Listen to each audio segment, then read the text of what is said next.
আপনি অবশ্যই কোনো গাছ দেখে থাকবেন যেখানে অনেক ফল রয়েছে। সেই গাছের ডালগুলি নিজে থেকেই নত হয়ে যায়। কেন? যাতে মানুষ, প্রাণী, এরা সকলে যাতে সেই ফল খুব সহজে গ্রহণ করতে পারেন। এটাই হলো প্রকৃতির শিক্ষা, এটাই হলো প্রকৃতির নিয়ম। মানুষেরও কিছুটা এরকমই হওয়া উচিত। যদি আপনি সাফল্যের চরম সীমায় পৌঁছে যান, অনেক বেশি ধন অর্জন করে ফেলেন, তখন মনে রাখবেন যে আপনি যেন অহংকারী না হয়ে পড়েন। বিনম্র থাকতে হবে। সেই ধনকে ব্যবহার করতে হবে উচিত কাজের জন্য। সেই ধনের দ্বারা সমাজের মঙ্গল করা উচিত। সকল মানুষকে সাহায্য করা উচিত যাদের ধনের অভাব আছে। যদি ধনী হওয়া সত্ত্বেও আপনি ধনের সদ্ব্যবহার এই সমাজের মঙ্গলের জন্য, তার ভালোর জন্য না করেন, যদি আপনি ধন দান না করেন, তাহলে এই ধন অহংকার রূপী বিষে পরিণত হয়ে আপনাকেই নাশ করবে। তাই ফলে ভরা গাছের মতো নত হয়ে থাকুন, বিনম্র হয়ে থাকুন। কখনো কখনো এমন সময় আসবে যখন আমাদের আপনজনের থেকে সাহায্য চাইতে হয়। আমরা সাহায্য চাই আর তারা সাহায্য করেও দেন, আমাদের সংকট থেকে মুক্তও করে দেন। কিন্তু যখন এই সময় বদলে যায়, যখন সুখের সময় আমাদের জীবনে আসে, তখন আমাদের মনে একটা অহংবোধ জেগে ওঠে। মনে হয় উপকার আবার কি, সেই ব্যক্তি সাহায্য করেছিলেন তাতে কি, উনি তো নিজের কর্তব্য পালন করছিলেন।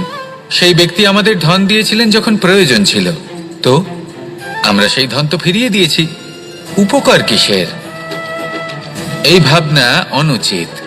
যদি কোনো ব্যক্তি আপনাকে সাহায্য করে থাকে যখন কেউ করেনি, যখন আপনার সবথেকে বেশি প্রয়োজন ছিল, সেই সাহায্য অমূল্য, আর সেটা উপকারী বটে। যদি কেউ উপকার করেন, তাহলে বিনম্র চিত্তে ভালোবেসে আজীবন তার উপকারের প্রতি কৃতজ্ঞ থাকুন। কারণ সত্যি কথা বলতে এই সংসারে উপকার করার মতো ব্যক্তি খুব কম রয়েছেন, আর উপকারের কথা মনে রাখেন এমন কৃতজ্ঞ ব্যক্তি আরো কম। সেই জন্য জীবনে কৃতজ্ঞ থাকুন আর আমার সাথে ভালোবেসে বলুন, রাধা রাধা। এবার ধরুন আমাকে দ্বারকা থেকে হস্তিনাপুর যেতে হবে, আর পথে আমি প্রত্যেকটা এমন স্থানে দাঁড়াচ্ছি যেখানে আমার মন আপ্লুত করার মতো কোনো দৃশ্য দেখতে পাচ্ছি, বা কোনো ব্যক্তিকে দেখতে পাচ্ছি, বা কোনো প্রসঙ্গ দেখতে পাচ্ছি, বা কোনো নাটক দেখতে পাচ্ছি। তাহলে কি আমি কখনো হস্তিনাপুরে উচিত সময়ে পৌঁছতে পারবো? কখনোই নয়। মানুষকেও ঠিক এই কথাটাই মাথায় রাখতে হবে। মানুষ মনের মধ্যে একটা লক্ষ্য স্থির করেন, সেই পথে অগ্রসর হয়ে পড়েন। এবার সেই পথে এগোতে এগোতে অনেক মানুষজন, অনেক ঘটনা, অনেক সমস্যা চলে আসে, যার ফলে তার মন বিচলিত হয়ে পড়ে। যদি মন বিচলিত হয়ে যায়, তাহলে লক্ষ্যের প্রতি কিভাবে একাগ্রচিত্ত হবেন? সেই জন্য অত্যন্ত আবশ্যক যে আপনি সময়ের সদ্ব্যবহার করুন সেই পথে চলার জন্য। সেই পথে সামনে এগোতে থাকুন, চোখ থাকবে শুধু লক্ষ্যের দিকে। যখনই আপনি বুঝবেন যে আপনি লক্ষ্যভ্রষ্ট হচ্ছেন, আবার সেই পথে নিজেকে টেনে আনুন। ঠিক এইভাবেই এগোতে থাকুন, সাফল্যের শিখরে গিয়ে পৌঁছন, আর সেখানে গিয়ে আনন্দের সাথে উচ্চ স্বরে বলুন, রাধা রাধা। এগুলো হলো নিম পাতা। যদি এগুলো চেখে দেখেন, তাহলে মুখ বিকৃত হবে। এগুলো কি তেতো খেতে, হে নারায়ণ! এর থেকে বেশি তিক্ত সংসারে আর কিছুই হতে পারে না। হয়তো আপনি এগুলো ফেলেও দেবেন, কিন্তু যদি এই স্বাদের ঊর্ধ্বে উঠে এই নিমের বিষয়ে আপনারা জানতে চেষ্টা করেন, তাহলে আপনি জানতে পারবেন যে এই নিম কতটা বেশি গুরুত্বপূর্ণ, কত গুরুত্বপূর্ণ ওষুধ, আর আমাদের শরীরের জন্য কতটা বেশি লাভজনক। এই নিম, এর মধ্যে অনেক রোগের উপশম নিহিত রয়েছে। এবার জীবনে আমরা বিভিন্ন মানুষের সাথে পরিচিত হই, নেত্র দ্বারা তাদের দেখি, কিন্তু তাদের আমরা খুব একটা পছন্দ করি না। সেক্ষেত্রে আমাদের কি করা উচিত? অন্তর মন দিয়ে তাদের দেখা উচিত। ওনাদের রূপ রং নয়, ওনাদের ব্যবহার, ওনাদের গুণাবলী দেখা উচিত। কারণ হতে পারে ঠিক যেমন নিম পাতা বাস্তবে খুব তেতো কিন্তু আমাদের শরীরের পক্ষে লাভজনক, সেইভাবেই এইসব মানুষ যাদের দেখলে আমাদের ভালো লাগে না, যাদের রূপ রং আমাদের পছন্দ হয় না, হয়তো সেই মানুষগুলোই আমাদের জীবনকে পূর্ণরূপে পাল্টে দিতে পারেন। হতে পারে তাদের মধ্যে এমন ক্ষমতা রয়েছে, আমাদের সুখ, শান্তি, প্রেরণা প্রদান করতে পারেন, আমাদের দুঃখ হরণ করতে পারেন, আমাদের পথ দেখাতে পারেন। সেই জন্য যখনই কোনো ব্যক্তিকে দেখবেন, চর্মচক্ষু নয় অন্তর্মন দিয়ে দেখবেন, রূপ রং নয় গুণাবলী দেখবেন, মানুষকে আরো ভালোভাবে বুঝতে পারবেন। আর এই মন প্রসন্ন হয়ে বলবে, রাধা। আমি দ্বারকাধীশ এবং আমার সভাতে বিভিন্ন সময় বিভিন্ন ধরনের মানুষ আসেন, নিজেদের দাবি নিয়ে, নিজেদের ইচ্ছে নিয়ে। কখনো কেউ ভোজন চান, আবার কখনো কেউ ওষুধ, কখনো কেউ বস্তু চান, কেউ আবার চান বস্ত্র। কারোর জ্ঞান চাই, কারোর ধন চাই, আবার কারোর বাসস্থান। অনেক সময় আমি এই অনুরোধ, এই ইচ্ছে পূর্ণ করি না। এবার আপনি এটা ভাবতেই পারেন যে কৃষ্ণ তো তাহলে লোভী, ওর কাছে তো সবকিছুই রয়েছে, তারপরেও সে নিজের প্রজার ইচ্ছে পূর্ণ করে না, তাদের সমস্যাগুলি বুঝতে পারে না, তাদের সুখ স্বাচ্ছন্দ্য প্রদান করে না। আসল সত্য হলো এটাই যে কোনো সবল ব্যক্তি, যে কোনো গৃহস্থ ব্যক্তি যে কাজ করতে সক্ষম, তার পরিশ্রম দ্বারাই নিজের প্রয়োজনগুলি এবং ইচ্ছেগুলি পূরণ করা উচিত। এটা অত্যন্ত প্রয়োজনীয়। আর এগুলো তিনি করতে পারেন শিল্প, ব্যবসা, আচরণ অথবা জ্ঞানের ভিত্তিতে। এই পথে চলতে হবে, পরিশ্রম করতে হবে, তবেই সে কিছু অর্জন করতে পারবে। এবার এমন কোনো ব্যক্তি যার এই সব কিছুতে কোনো রুচি নেই, যে কিছুই করতে চায় না, সে কিছুই অর্জন করতে পারবে না। এবার এরকম কোনো ব্যক্তিকে যদি আমি কোনো বস্তু প্রদান করি, তাহলে কি হবে? সে পরাধীন হয়ে যাবে, আর সেটা উচিত হবে না। তাহলে কি করা উচিত? তাকে পথ দেখানো, তাকে বোঝাতে হবে যে কোন পথে চলে তুমি নিজের লক্ষ্য প্রাপ্ত করতে পারবে। শিল্প, জ্ঞান, আচরণ এবং ব্যবসা, এই পথে কিভাবে চলে সেটা শেখাতে হবে। আর আমি সেটাই করি। তার ফলে কি হয়? ব্যক্তি স্বাধীন হয়ে যায়। সংসারে সে যা চাইবে তাই প্রাপ্ত করতে পারবে, কখনো কারোর থেকে কিছু চাইবার প্রয়োজন পড়বেই না। এই কথাটা সবসময় মনে রাখবেন। যখনই দান করবেন তা ভাবনা চিন্তা করে এমন ভাবে দান করবেন যাতে সামনের ব্যক্তি স্বাধীন হতে পারেন, পরাধীন নয়। আসুন আমার সাথে ভালোবেসে বলুন, রাধা রাধা।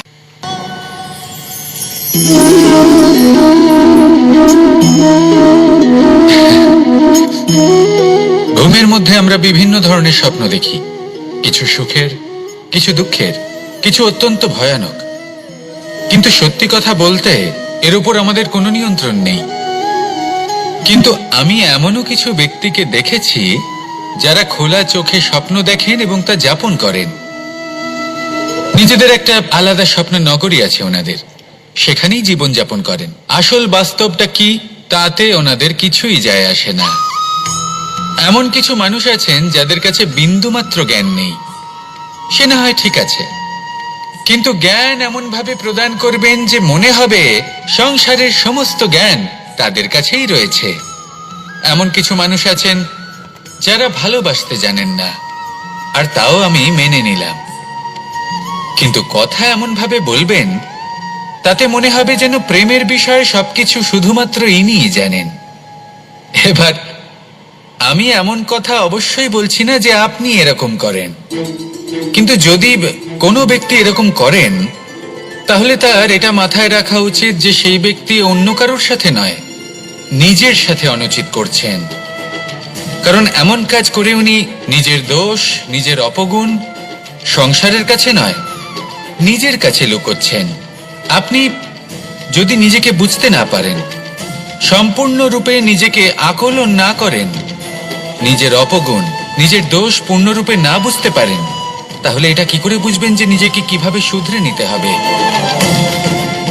আপনাকে নিজের সত্য স্বীকার করতেই হবে, তারপরেই আপনি নিজেকে পরিবর্তন করতে পারবেন। তাহলে স্বপ্নে নয়, বাস্তবে বাঁচুন। বিগত দিনের কিছু কথা মনে পড়ে গেল। এক অদ্ভুত ঘটনা যা অমূল্য শিক্ষা দিয়ে যেতে পারে। বিষয় হলো যক্ষের সাথে যুধিষ্ঠিরের কথোপকথন। একবার যক্ষ যুধিষ্ঠিরকে জিজ্ঞেস করলেন, ওনাকে বললেন যে আমার কিছু প্রশ্নের উত্তর যদি আপনি দিতে পারেন তাহলে আমি আপনার বাকি ভ্রাতাগণকে আবার জীবিত করে তুলব। সেগুলোর মধ্যে খুব গুরুত্বপূর্ণ আর কঠিন একটা প্রশ্ন ছিল, এই সংসারে সব থেকে শ্রেষ্ঠ আশ্চর্য কোনটি? এই প্রশ্ন আমি আপনাকে জিজ্ঞেস করছি। এবার কেউ বলবেন স্বর্ণ দ্বারা নির্মিত লঙ্কা, এটি হলো সংসারের সব থেকে বড় আশ্চর্য। কেউ বলবেন বরফে ঢাকা সেই পর্বত যা আকাশ স্পর্শ করে। কেউ বলবেন সেই সমুদ্র যার গভীরতা মাপা অসম্ভব ব্যাপার। কেউ বলবেন সেই বায়ু যা আমরা দেখতে পাই না কিন্তু তা আমাদের জীবন দান করে। সংসারের সব থেকে বড় আশ্চর্য কি, সেই প্রশ্নের উত্তর যুধিষ্ঠির দিয়েছিলেন, আর তা ছিল শ্রেষ্ঠ উত্তর এবং উচিত। উনি বলেছিলেন যে সংসারে প্রতিদিন কোনো ব্যক্তি জন্ম লাভ করেন আর কোনো ব্যক্তি মৃত্যুও লাভ করেন। এবার এই কথাটা সবাই জানেন, সবাই বোঝেন যে যখন জন্মেছি তখন কোনো একদিন আমিও অবশ্যই মৃত্যু লাভ করব। এবার যখন এই কথা প্রত্যেকটা মানুষ জানেন, তখন কেন প্রত্যেক মানুষ এই চিন্তায় থাকেন, এই নিয়ে কষ্ট পান, এই নিয়ে ব্যাকুল হয়ে থাকেন যে উনি একদিন মৃত্যু লাভ করবেন, তার থেকে দূরে পালাতে চেষ্টা করেন? বলেন যে আমি মৃত্যু লাভ করতে চাই না। কেন? যেখানে কোনো না কোনো দিন এটা অবশ্যই হবে। এ হলো ব্রহ্ম সত্য। এই যে ব্যাকুলতা, এই ভয়, এই যন্ত্রণা, এই চিন্তা তার মনকে বাঁচতেই দেয় না, এই জীবন অনুভবই করতে দেয় না। সেই জন্য এই চিন্তা, ব্যাকুলতা, ভয় এসবের কি লাভ? কোনো লাভ নেই। সেই জন্য যতক্ষণ জীবনযাপন করছেন প্রত্যেক মুহূর্ত যেন শ্রেষ্ঠ হয়, আনন্দময় হয়, প্রেমের দ্বারা পরিপূর্ণ হয়, সেই চেষ্টা করুন। চেষ্টা করুন যাতে আপনি যে কাজ করছেন তার দ্বারা যেন অন্যের মঙ্গল হয়। এই প্রচেষ্টাই আপনার জীবনকে প্রসন্নতা আর প্রেম দ্বারা ভরিয়ে তুলবে। এই মন সুপ্রসন্ন হয়ে বলবে রাধা রাধা। এবার যদি আপনাকে জিজ্ঞেস করা হয় যে সব থেকে বেশি শক্তির অনুভব কোথা থেকে করা সম্ভব, তখন কেউ কেউ বলবেন পুষ্টিকর আহার গ্রহণ করলে, ব্যায়াম করলে। কেউ বলবেন ধন লাভ করলে, বন্ধুদের থেকে, পরিবারের থেকে, আদি ইত্যাদি। এইভাবে আপনি শক্তির অনুভব অবশ্যই করতে পারেন, কিন্তু সব থেকে বেশি শক্তির অনুভব যদি আপনি করতে চান তাহলে তা পাবেন শুধু একতার দ্বারা, সংগঠনের দ্বারা। যদি আপনাকে উদাহরণ দিই, নিজের এই হাতটাকে দেখুন, 5টা আঙুল রয়েছে। কোনো একটা বস্তুকে নিজের একটা আঙুল দ্বারা তুলে ধরার চেষ্টা করে দেখুন, বড়ই কষ্ট হবে। তখন আপনি বুঝতে পারবেন যখন এই 5টি আঙুল একত্রিত হয় তখন কোনো কাজ কতটা সহজ হতে পারে। এটাই হলো শক্তি, একতার। সব থেকে ভালো উদাহরণ যদি আপনাকে দিই তাহলে বাঁশি। এই বাঁশি থেকে অত্যন্ত মধুর সুর নির্গত হয় যা সবার মন প্রসন্ন করে দেয়। এই কথা সত্যি, কিন্তু এই বাঁশি আমি একটা বা দুটো আঙুল দিয়ে বাজাতে পারবো না। আমাকে প্রত্যেকটা আঙুল ব্যবহার করতেই হবে, তবেই এর থেকে মধুর সুর নির্গত হবে যা সকলকে প্রসন্ন করবে। ঠিক কিনা? ঠিক এইভাবেই যদি আপনি চান যে আপনার জীবনরূপী বাঁশি থেকেও মধুর সুর নির্গত হোক বা সবার মনকে প্রসন্ন করে তুলুক, তাহলে আপনাকেও জীবনে একতা নিয়ে আসতেই হবে। আপনি একাও কর্ম করতে পারেন, পথ চলতেও পারেন, সামনেও এগোতে পারেন, সাফল্যও লাভ করতে পারেন। কিন্তু যখন সকলে একসাথে এগোবেন, সেই পথে চলবেন, সেই কর্মই করবেন, তখন লক্ষ্যে অবশ্যই পৌঁছবেন, সাফল্য অবশ্যই লাভ করবেন। কিন্তু সেই সাফল্য এবং তার আনন্দর সংমিশ্রণটাই একটু অন্যরকম হবে। তাই জীবনে ঐক্যবদ্ধ হন, একসাথে মিলে এগোতে থাকুন, আর আমার সাথে ভালোবেসে বলুন রাধা রাধা। 2 ধরনের আবেগ রয়েছে যার কোনো মূল্য নেই। আমার কথার অর্থ এটা নয় যে এদের কোনো গুরুত্ব নেই, গুরুত্ব যথেষ্টই রয়েছে, শুধু এদের জন্য আপনাকে কোনো মূল্য দিতে হয় না। প্রথম আবেগ হলো আনন্দ, প্রসন্নতা। এটা আপনি যে কোনো জায়গায় খুঁজে পেতে পারেন যদি আপনি খুঁজে পেতে চান। আপনি কোনো পুষ্পের সৌন্দর্য দেখে প্রসন্ন হতে পারেন। বায়ুর কারণে যখন একটি বৃক্ষ শিহরিত হয় সেটা দেখে আপনি প্রসন্ন হতে পারেন।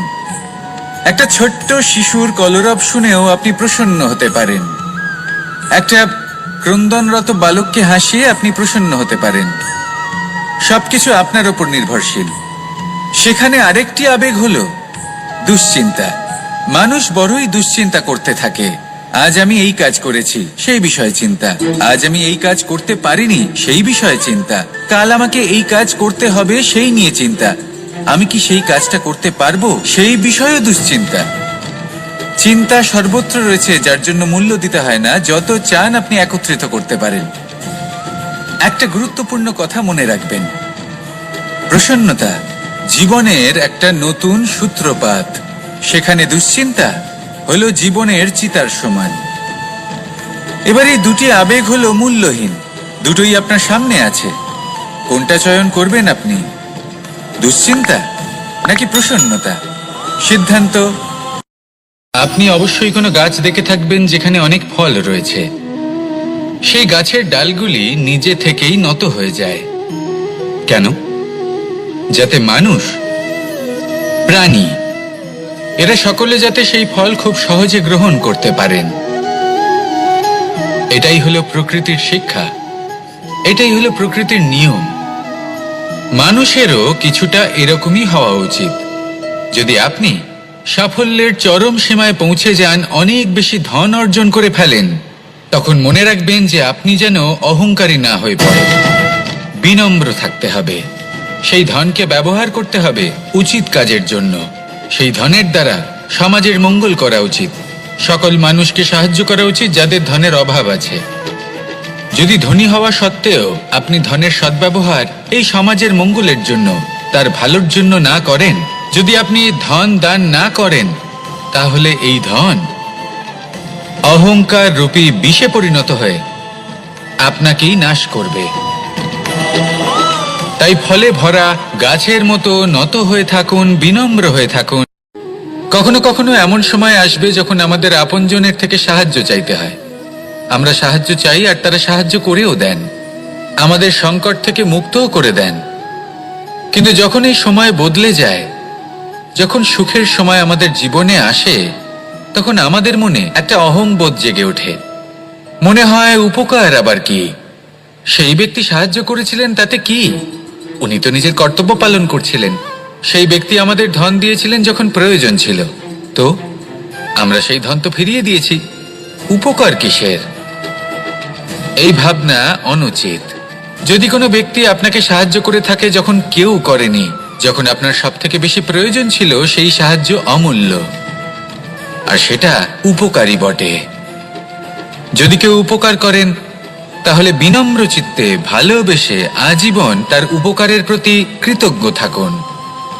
কারণ সত্যি কথা বলতে এই সংসারে উপকার করার মতো ব্যক্তি খুব কম রয়েছেন, আর উপকারীর কথা মনে রাখেন এমন কৃতজ্ঞ ব্যক্তি আরো কম। সেই জন্য জীবনে কৃতজ্ঞ থাকুন আর আমার সাথে ভালোবেসে বলুন, রাধা রাধা। এবার ধরুন আমাকে দ্বারকা থেকে হস্তিনাপুর যেতে হবে, আর পথে আমি প্রত্যেকটা এমন স্থানে দাঁড়াচ্ছি যেখানে আমার মন আপ্লুত করার মতো কোনো দৃশ্য দেখতে পাচ্ছি, বা কোনো ব্যক্তিকে দেখতে পাচ্ছি, বা কোনো প্রসঙ্গ দেখতে পাচ্ছি, বা কোনো নাটক দেখতে পাচ্ছি। তাহলে কি আমি কখনো হস্তিনাপুরে উচিত সময়ে পৌঁছতে পারবো? কখনোই নয়। মানুষকেও ঠিক এই কথাটাই মাথায় রাখতে হবে। মানুষ মনের মধ্যে একটা লক্ষ্য স্থির করেন, সেই পথে অগ্রসর হয়ে পড়েন। এবার সেই পথে এগোতে এগোতে অনেক মানুষজন, অনেক ঘটনা, অনেক সমস্যা চলে আসে, যার ফলে তার মন বিচলিত হয়ে পড়ে। যদি মন বিচলিত হয়ে যায়, তাহলে লক্ষ্যের প্রতি কিভাবে একাগ্রচিত্ত হবেন? সেই জন্য অত্যন্ত আবশ্যক যে আপনি সময়ের সদ্ব্যবহার করুন সেই পথে চলার জন্য।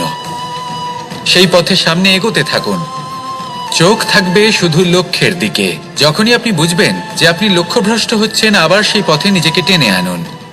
ঠিক এইভাবেই এগোতে থাকুন, সাফল্যের শিখরে গিয়ে পৌঁছন, আর সেখানে গিয়ে আনন্দের সাথে উচ্চ স্বরে বলুন, রাধা রাধা।